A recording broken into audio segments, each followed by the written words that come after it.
Hello student, मैं Yogesh Kumar Sahu academy of higher mathematics के YouTube channel में आप सभी का स्वागत करता हूं। स्टूडेंट, पिछली क्लास में हमने देखा था कि किस प्रकार से किसी मैट्रिक्स का जाति निकालना है, वह भी किसके माध्यम से, एशेलॉन फॉर्म के माध्यम से। हमने एशेलॉन फॉर्म निकाला था और आपको अच्छे से पता है एशेलॉन फॉर्म किस प्रकार से निकाला जाता है, और उस एशेलॉन फॉर्म को हमने ऑब्जर्व करके किसी भी मैट्रिक्स का जाति जो है बताना सीखा था। स्टूडेंट्स, एशेलॉन फॉर्म जो होता है किसी भी प्रकार के मैट्रिक्स में आप अप्लाई कर सकते हो, उसकी ऑर्डर कुछ भी हो, है ना। जैसे कि मान लो किसी का ऑर्डर 5x4 है, 4x5 है, यह भी किसी प्रकार का हो सकता है। तो ये हर प्रकार के जो मैट्रिक्स होती है उसके लिए हम एशेलॉन फॉर्म का उपयोग कर सकते हैं स्टूडेंट्स। इसके माध्यम से आसानी से आप जाति बता सकते हो। अब दूसरा आता है स्टूडेंट्स डिटरमिनेंट फॉर्म। तो स्टूडेंट्स यहाँ पर मैंने जो भी विधि है, जो भी इसका प्रोसेस है, उसको मैंने लिख दिया है मेथड को। जैसे कि यहाँ पर देखिए हमने क्या लिखा है। मान लो आपके पास कोई मैट्रिक्स है, तो उस दिए गए आव्यूह मैट्रिक्स का सबसे पहले हम निकालेंगे सारणिक। मान लो डिटरमिनेंट जो निकाला गया है ये आपका मैट्रिक्स था, m क्रॉस m लिख दिया। मान लो m क्रॉस n भी हो सकता है। तो देखेंगे सबसे पहले हमने क्या निकाले हैं, m क्रॉस m मान के चलते हैं, ये वर्ग आव्यूह है, क्या है, स्क्वायर मैट्रिक्स है। तो m क्रॉस m का मान लो आपने डिटरमिनेंट निकाल लिया। तो डिटरमिनेंट निकालने के बाद स्टूडेंट्स डिटरमिनेंट निकाल लिए, और मान लो वो डिटरमिनेंट जो है निकालने के बाद जीरो आ रहा है या फिर जीरो नहीं आ रहा है। मान लो जीरो नहीं आ रहा है तो बोलेंगे कि जितना उसका क्या था पहले का मैट्रिक्स का ऑर्डर, वही उसका क्या कहलाएगा, जाति कहलाएगा। आपको याद होगा जब मैट्रिक्स की जाति जहां पर बताया थे उसके परिभाषा में भी हमने यही लिखा था कुल मिला के कि भाई एक मैट्रिक्स पास क्या होना चाहिए, कम से कम एक ऐसा उपसारणिक होना चाहिए जिसका जो कोटि हो क्या हो, वो आर हो कोटि, तथा वह शून्य के बराबर ना हो। ठीक है, उस स्थिति में हम उसको क्या कहते हैं, जाति कहते हैं। ठीक है स्टूडेंट्स, तो समझ आया। सबसे पहले क्या करेंगे, आव्यूह का डिटरमिनेंट निकालेंगे और देखेंगे क्या वो इक्वल टू जीरो है या नहीं है। इक्वल टू जीरो नहीं हुआ तो हम बोलेंगे कि जितना ऑर्डर का मैट्रिक्स है वही ऑर्डर उसका क्या है, रैंक है। ठीक है, दूसरा देखेंगे फिर से। मान लो स्टूडेंट जीरो आ गया, उस स्थिति में क्या करेंगे। अगर मान लो कोई मैट्रिक्स गिवन है, उसका डिटरमिनेंट जीरो आ रहा है, मतलब जाति उसका कभी भी उतना ऑर्डर का नहीं होगा। जैसे कि एग्जांपल के लिए कोई मैट्रिक्स लेता हूं मैं, ये मैट्रिक्स है, कुछ भी हो सकता है, 1 2 3 4 5 6 7 8 9, मैंने ले लिया, इच्छा से ले लिया, है ना, कुछ भी हो सकता है। ठीक है, ये यहाँ पर वैल्यू कुछ भी हो सकता है। ये क्या है, 3x3 का है, ये 3x3 का क्या है, एक मैट्रिक्स है। स्टूडेंट्स मान लो इसका हम डिटरमिनेंट निकालेंगे और इक्वल टू जीरो आता है तो बोलेंगे इक्वल टू जीरो आएगा तो इसका ऑर्डर 3 नहीं होगा। अगर नॉट इक्वल टू जीरो आता तो ऑर्डर क्या होता उसका, उसका जाति क्या होता है स्टूडेंट्स, रैंक क्या होता, 3 होता। लेकिन अगर ये इक्वल टू जीरो आ गया हल करने के बाद, हमने ऐसा लिया है बताने के लिए, तो उस स्थिति में हम क्या बोलेंगे, उसकी जो रैंक होगी, rank of matrix A less than क्या होगा, 3। ये जो लिखा है आपने ना, ऑर्डर से छोटा होता है उसका जाति। तो देखिए एग्जांपल में और ये क्लियर हो जाएगा। ठीक है, तो मान लो इक्वल टू जीरो आता है, उस स्थिति में क्या करेंगे, यहाँ पर तो रैंक को हमने क्या बोल दिया, ऑर्डर से छोटा बोल दिया है। कोटि से हमेशा उसका जाति क्या होगा, छोटा होगा यदि जीरो आएगा तो हम लिखेंगे एक उपसारणिक। हम एक उपसारणिक खोजेंगे। जैसे कि यहाँ पर देखिए उपसारणिक हम ऐसा करके निकालेंगे। सारणिक का क्या है, उपसारणिक, कुछ भी ले सकते हो, इसको भी ले सकते हो। 3x3 का क्या था, ये सारणिक था, तो उपसारणिक क्या होगा, 2x2 का होगा। उस प्रकार से स्टूडेंट्स हम क्या करेंगे, एक उपसारणिक लेंगे और उपसारणिक का हम क्या करेंगे, देखेंगे कि उसका जो डिटरमिनेंट है वो कितना आता है। अगर वो नॉट इक्वल टू जीरो आएगा तो वही उसका ऑर्डर हो जाएगा, उपसारणिक का ऑर्डर ही क्या बन जाएगा, जाति बन जाएगा।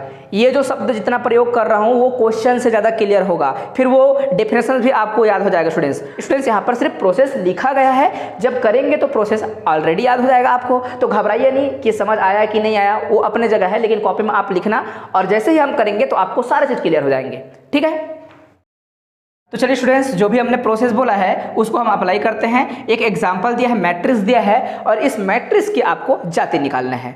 तो जैसे कि हमने यहाँ पर प्रोसेस में देखा था, मेथड में पहले हमने क्या बोला था, दिए गए आव्यूह की सारणिक निकालना, मतलब डिटरमिनेंट निकालना। फिर इन दो कंडीशंस को हम देखेंगे क्या है ये दो कंडीशंस, उसको हम चेक करेंगे। ठीक है, तो सबसे पहले निकाल लीजिए स्टूडेंट्स इसका डिटरमिनेंट। डिटरमिनेंट मतलब सारणिक, आव्यूह होता है आव्यूह का सारणिक। तो आव्यूह का सारणिक कैसे निकालते हैं स्टूडेंट्स, कोई रो या कॉलम में प्रसार करो, तो इस कॉलम में देखिए एक जगह जीरो आ गया है, तो हम इस कॉलम के रिस्पेक्ट में हम क्या करते हैं, एक्सपांड करते हैं, प्रसार करते हैं। तो सबसे पहले हम लेंगे 2 और स्टूडेंट्स ये छूट जाएगा, ये छूट जाएगा, हम इनका मल्टीप्लाई करेंगे तो क्या हो जाएगा, इन दोनों का मल्टीप्लाई करेंगे तो -9 लिख देते हैं। इन दोनों का मल्टीप्लाई करेंगे, -9 पहले से ऑलरेडी लगाना पड़ता है, ये हो जाएगा -8 और ये ऑलरेडी माइनस है इसलिए क्या हो जाएगा, +8 हो जाएगा। ओके, अब जीरो रखेंगे तो जीरो का इंटू करेंगे स्टूडेंट्स, -0 रहता तो जीरो का इंटू करने से सब चीज जीरो होता, क्योंकि आप जीरो को बाहर में रखते और क्या करते, इस रो और इस कॉलम को छोड़ते, तो बाकी चीज भी जीरो के साथ इंटू होने से जीरो होता है, इसलिए जीरो वाले को लेते नहीं है। इसीलिए जानबूझ के हम क्या करते हैं, उस रो या कॉलम को चुनते हैं जहां पर अधिक से अधिक जीरो रहे। ठीक है, तो यहाँ पर तो सब जीरो आ जाएगा, तो कोई दिक्कत नहीं, हम जीरो लिख देते हैं, प्लस 2 इंटू हम क्या करेंगे स्टूडेंट्स, ये रो छूट जाएगा और ये कॉलम छूट जाएगा, तो त्रिया गुणा कर दे, यहाँ पर ये हो जाएगा -2 और ये हो जाएगा, ऑलरेडी माइनस साइन लगाना पड़ता है, ये -3 और ये माइनस आपस में +3 हो गया। ठीक है, समझ गए होंगे। तो देखिए देखते हैं डिटरमिनेंट कितना आता है। Determinant of a is equal to, यहाँ से बचेगा स्टूडेंट्स -1, तो हो जाएगा -2, राइट, क्योंकि -1 इंटू 2 -2 हो जाएगा। प्लस में यहाँ पर देखिए, यहाँ पर क्या बचेगा स्टूडेंट्स, +2, यहाँ से +1 रहता और 2 इंटू +1 2, तो देखिए -2 और +2 आपस में कट गए तो क्या मिला स्टूडेंट्स, आपको 0 मिला। सो दिस इंप्लाइज दैट, देखिए a का डिटरमिनेंट कितना मिला, a का डिटरमिनेंट मिला है स्टूडेंट्स 0, तो a का डिटरमिनेंट 0 मिला है, तो हमने क्या बोला है कि जाति क्या होगा, रैंक ऑफ मैट्रिक्स A वो हमेशा क्या होगा स्टूडेंट्स, लेस देन, R लिखिए या फिर रो लिखिए, एक ही मतलब है, लेस देन क्या हो जाएगा स्टूडेंट्स, ऑर्डर क्या है स्टूडेंट्स, m ऑर्डर, m मतलब क्या है, m क्रॉस m मतलब 3, तो 3 से क्या होगा, हमेशा छोटा होगा जाति, अब है ना स्टूडेंट्स। नॉट इक्वल टू 0 आया होता तो हम क्या बोलते, रैंक इसका 3 है, लेकिन इक्वल टू 0 आ गया है तो लेस देन 3 बोल दिया। अब वो लेस देन कितना है नहीं पता, तो हम क्या करते हैं, उप सारणिक, ये दूसरा चरण, ये पहला चरण था, अब दूसरा चरण, तो दूसरा चरण में हम आ जाएंगे। सबसे पहले अब ढूंढेंगे हम लोग उप सारणिक। तो उप सारणिक स्टूडेंट्स आप कुछ भी चुन सकते हो, आपका इच्छा है, आप स्वेच्छा से कोई भी उप सारणिक ले सकते हो। उप सारणिक क्या होगा, ये 3 क्रॉस 3 का है तो उप सारणिक हमेशा इस प्रकार से 2 क्रॉस 2 का होगा, है ना। वर्ग आव्यूह है तो उसका उप सारणिक हमेशा वर्ग आव्यूह लेना है, और सारणिक हल करने के लिए क्या होता है, रो और कॉलम की संख्या बराबर होता है, तभी आप सारणिक निकाल पाते हो, मान निकाल पाते हो। ठीक है, तो ये हो जाएगा आपको उप सारणिक। और क्या हो सकता है स्टूडेंट्स, हम कहीं से भी कुछ भी ले सकते हो, ये इसको ले सकते हैं, इनको चारों को ले सकते हो, इनको ले सकते हो, आपका मर्जी है ना। उप सारणिक बहुत सारे बनाया जा सकता है, तो उप सारणिक स्वेच्छा से आप क्या ले लो, स्वेच्छा से आप कोई भी उप सारणिक ले लो स्टूडेंट्स। चलिए हम इसको ले सकते हैं या फिर इसको ले सकते हैं, किसी को भी ले लो, चलो हम इसको लेते हैं मान लो। तो उप सारणिक सबसे पहले ले लेंगे हम लोग AI, बोल दिया मैं, AI उप सारणिक है। AI उप सारणिक क्या है स्टूडेंट्स, उप सारणिक देख लीजिए, हमने ले लिया है 0 2 3 4, राइट, ये हमने उप सारणिक ले लिया।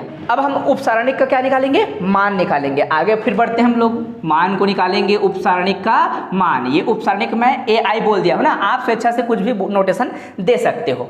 तो उप सारणिक का मान कैसे निकाला जाएगा, जानते हो, क्रॉस मल्टीप्लाई करते हैं। 0 इंटू 4 क्या हो जाएगा, 0 इंटू 4 0 हो जाएगा, माइनस साइन लगाते हैं, इसका क्रॉस मल्टीप्लाई करते हैं माइनस साइन लगा के, तो हो जाएगा स्टूडेंट्स 2 इंटू 3 6 हो जाएगा।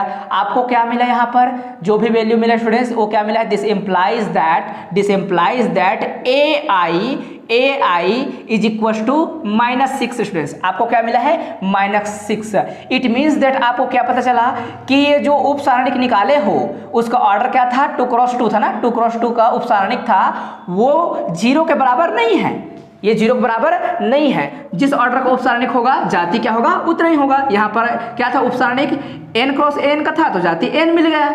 सबसे पहले आपका सारणिक m क्रॉस m का था, हमने क्या निकाल दिया, उप सारणिक n क्रॉस n, तो ये जो है डिटरमिनेंट नॉट इक्वल टू 0 आता है तो वही उसका जाति होता है। तो जाति क्या हो जाएगा students, rank of matrix A is equal to 2, ये है जाति।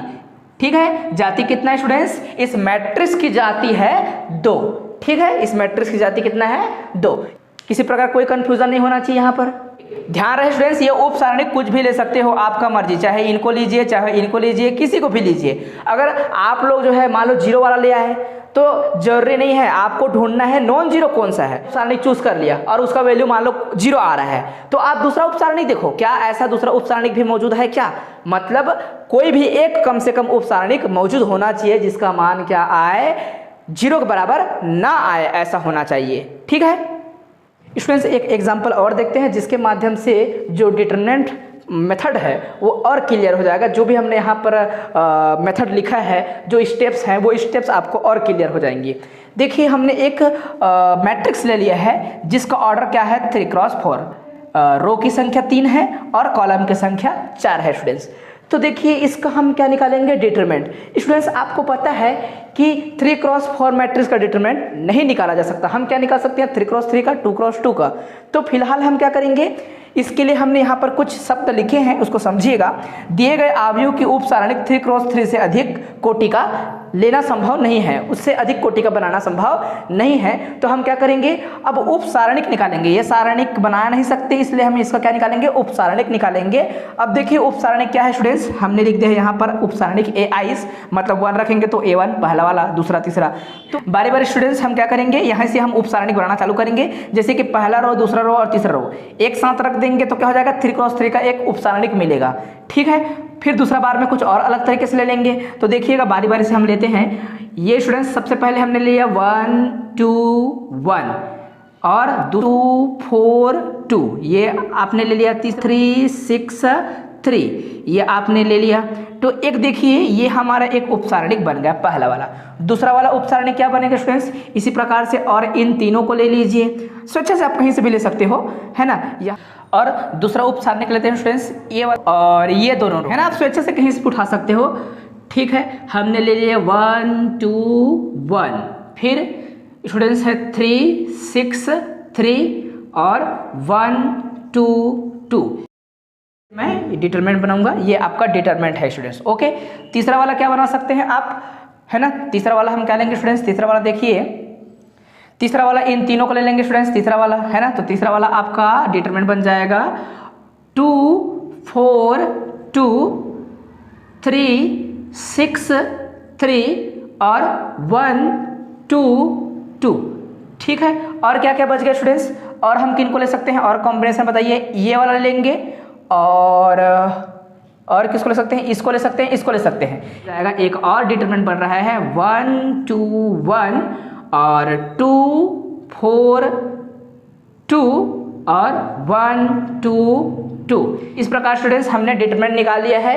ये क्या है, उप सारणिक हमने निकाल लिया स्टूडेंट्स, है ना। उप सारणिक निकाल लिया है, इसका डिटरमिनेंट्स हमने छोटा छोटा डिटरमिनेंट बना लिया है। इस वाले रो से हम 2 कॉमन निकाल लेंगे, है ना। मतलब हर एक जो उप सारणिक लिखा गया है उसके जो रो नंबर सेकंड है वहां से हम क्या निकाल लेंगे स्टूडेंट्स, 2 को बाहर निकाल लेंगे। तो देख लीजिए हमने यहाँ पर ये काम कर दिया है। ठीक है, हमने 2 को बाहर निकाल दिया तो क्या बच गया स्टूडेंट्स, यहाँ पर 1 और 2 को बाहर निकाल रहे हैं तो क्या बचेगा, फिर यहाँ पर 1 1, 2 को पूरा बाहर निकाला जा रहा है ना इस वाले रो से, तो ये मैट्रिक्स मिलेगा। तो देखिए स्टूडेंट्स यहाँ पर 1 1 1 है, यहाँ पर 2 2 2 है। अगर ऐसा होता है स्टूडेंट्स तो हम क्या कर सकते हैं, अगर 2 ऐसे रो हों जिसके सारे अवयव आपस में समान हों, ये आपस में समान है, ये आपस में समान है, ठीक है, और ये भी आपस में समान है, तो कभी भी इनका मैट्रिक्स का डिटरमिनेंट निकाला जाएगा हमेशा 0 आता है, 0 आता है। कैसे, देखिए इन दोनों को आपस में घटा दीजिए, यहाँ पर 1 1 मिल जाएगा। आप जानते हो जब 2 कॉलम एक जैसे हो तो स्टूडेंट्स उस डिटरमिनेंट का मान क्या आता है, 0 आता है। ठीक है, एक ऐसा रो है जिसमें सारे एलिमेंट क्या है 1 है, एक ऐसा और रो है जिसमें सारे एलिमेंट 3 है, मतलब इसके पूरे एलिमेंट एक जैसे है, इसके एलिमेंट पूरा एक जैसे है, मतलब हम इसका मान निकालेंगे तो 0 आएगा। एक प्रॉपर्टी है, अदरवाइज आप निकाल भी सकते हो। आप हल कीजिए इसको, सबका मान 0 आएगा, इसका मान 0, इसका मान 0, हर किसी का मान 0 आएगा स्टूडेंट्स। इसलिए हम क्या बोलेंगे, अतः स्पष्ट है कि आव्यूह की जाति क्या होगा students, rank of matrix less than 3 हो जाएगा, क्योंकि उप सारणिक का ऑर्डर कितना था 3x3 का था, सब 3x3 का था, लेकिन इस 3x3 वाले उप सारणिक का जो वैल्यू आ रहा है सब 0 आ रहा है। जब भी वैल्यू 0 आएगा तो हम क्या बोले हैं, वैल्यू 0 आएगा तो हम लिखेंगे उसको, जो रैंक है उसको लेस देन ऑर्डर लिखेंगे। जाति जो है छोटा होगा उसकी कोटि से, तो कोटि 3 है तो कोटि 3 से हमेशा जाति क्या होगा स्टूडेंट्स, छोटा होगा।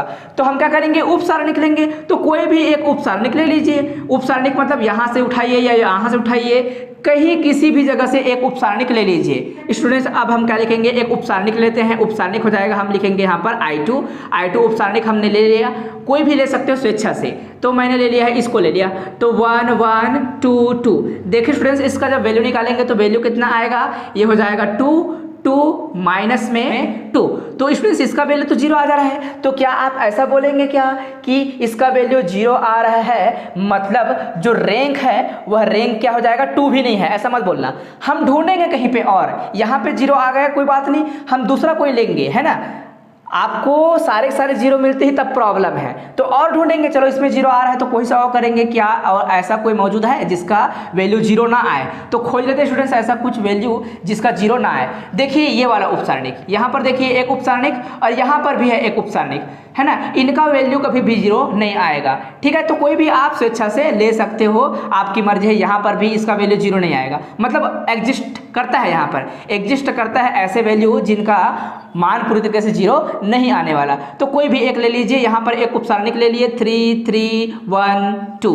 अब देखिए इसका वैल्यू निकालिए, ये क्या हो जाएगा स्टूडेंट्स, 3 2 जा 6 माइनस में 3 कितना आ रहा है स्टूडेंट्स, वो आ रहा है 3 प्लस 3 आ रहा है वैल्यू, तो प्लस 3 आ रहा है। तो देखिए स्टूडेंट्स AI2 जो है आपका, AI2 उपसारणिक है एक प्रकार का, इस उपसारणिक का जो वैल्यू आ रहा है नॉट इक्वल टू 0 आ रहा है स्टूडेंट्स। वैल्यू क्या आया है 3, वो इक्वल टू 0 नहीं है, तो हम लिखेंगे अतः आव्यूह की जाति rank of matrix A is equal to क्या मिलेगा students, rank of matrix A is equal to मिलेगा 2, क्योंकि 2 क्रॉस 2 का एक आपके पास ऐसा क्या है, ऐसा उपसारणिक है स्टूडेंट्स जिसका मान 0 के बराबर नहीं आ रहा है। कम से कम एक ठो होना चाहिए, इसी को ढूंढते हैं।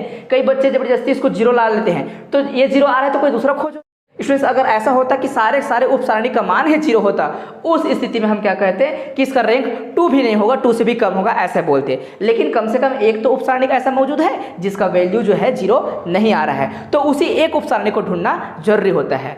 ओके स्टूडेंट्स इसी प्रकार से आपको और कुछ क्वेश्चंस लेना है, एग्जांपल्स लेना है और उसको दोहराना है।